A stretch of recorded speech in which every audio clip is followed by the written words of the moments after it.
Already आम्ही आता शासनाकडे आतापर्यंत बऱ्याच वेळेला मागण्या केलेल्या आहेत की आमच्यावरचे अन्याय दूर होण्यासाठी.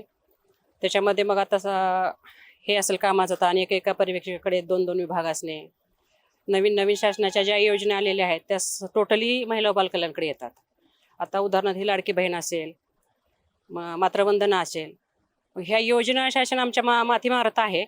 मग त्याची काही पर्याय व्यवस्था केली पाहिजे त्या कार्यालयामध्ये किंवा तालुका लेवलला, विभागीय लेवलला एखादा ऑपरेटर. आमची नेमणूक ही ऑपरेटर म्हणून झालेली नाही ना, आम्ही क्षेत्रीय अधिकारी आहेत. पण हे काम करत असताना आम्हाला ऑपरेटरची भूमिका बजावावी लागत आहे आणि कार्यकर्त्या पण खालच्या लेवलला एवढे कामं झाले. लाडक्या बहिणीमध्ये जर काम कोण केलं असेल तर फक्त महिला बालकल्याणमध्ये अंगणवाडी कार्यकर्त्या, पर्यवेक्षिका. आत्तासुद्धा त्याचं KYC करणे, प्रत्येक माणूस जातो कुठे तर अंगणवाडीमध्ये जातो की आमचं काय झालं. तेवढ्या सगळ्या ह्याला आम्हाला फेस करावं लागतं आणि त्याच्यामध्ये फक्त कामाचा ताण खूप आहे. प्रशासनाने तात्काळ म्हणजे भरती करावी आमची पर्यवेक्षकांची.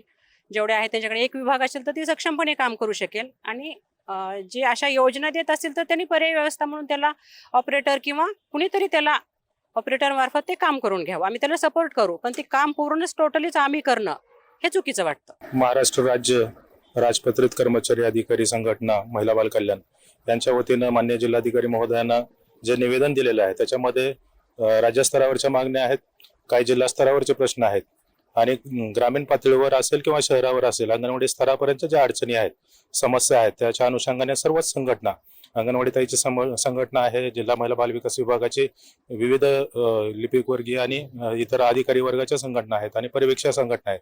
अशा सर्व ICDS आणि महिला बाल कल्याण यांचा एकत्रित हा आंदोलनाचं स्वरूप आहे. आज आपण माननीय जिल्हाधिकारी महोदयांना निवेदन दिलेलं आहे. माननीय जिल्हाधिकारी महोदयांनी अतिशय सकारात्मक प्रतिसाद देऊन तात्काळ ते निवेदन शासनाकडे पाठवण्याच्या संबंधितांना सूचना दिलेल्या आहेत. निश्चितपणे हा आंदोलनाचा मार्ग पत्करण्याचा केवळ एकच उपाय आहे, एकच त्याच्यावर उपाय आहे की या विभागाचं रिस्ट्रक्चरिंग होणं खूप आवश्यक आहे. कारण साधारणतः 30 वर्षापूर्वीचं जे स्ट्रक्चर आहे ते आजही तसंच लागू आहे आणि योजनेचं कामकाज बघता, वाढलेल्या कामाचा ताण बघता प्रत्येक यंत्रणा हे कुठेतरी मानसिक तणावाखाली काम करते. तर त्या अनुषंगाने शासनाला विनंती आहे की आमच्या मागण्यांचा, रास्त मागण्यांचा सहानुभूतीपूर्वक विचार करावा.